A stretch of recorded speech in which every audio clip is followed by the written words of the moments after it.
మిత్రమా, మరొక వీడియోతో మీ ముందుకు వచ్చేస్తున్నాను.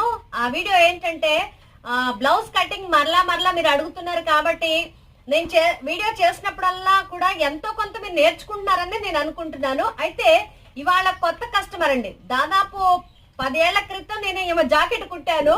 అదే జాకెట్ ఆదికి పంపించి చాలా దూరం రెండేమో లైనింగ్ జాకెట్లు, ఒకటేమో సాదా జాకెట్ పంపించారు. ఇదిగోండి నేను కుట్టిన జాకెట్ అది. కాకపోతే తను కొంచెం లావ్ అయ్యేసరికి ఈ సైడ్ కుట్లన్నీ విప్పేసుకున్నారు. దాని వలన కరెక్ట్ గా అంతవరకే ఉంది, ఇంకా ఎక్స్ట్రా లేదు. దాన్ని కొంచెం ఎక్స్ట్రా పెడుతూ బ్లౌజ్ కటింగ్ మీకు చెప్తాను మిత్రమా. చూడండి, కొలతలు తీసుకుంటున్నాను. మొదటిగా ఇదిగోండి చంక కొలతలు తీసుకున్నప్పుడు అవి చూడండి కరెక్ట్ గా 19 ఉన్నాయి. ఖర్చు ఏమీ లేదు. ఖర్చు ఒక ఇంచు పెట్టుకుంటున్నాను. చూడండి, ఇప్పుడు 20 పెట్టుకుంటున్నాను చంక కొలత. ఇదిగోండి 20. మీకు అర్థం కావట్లేదు అంటున్నారు కదా, మరీ చెప్తున్నాను. చూడండి, చంక కొలత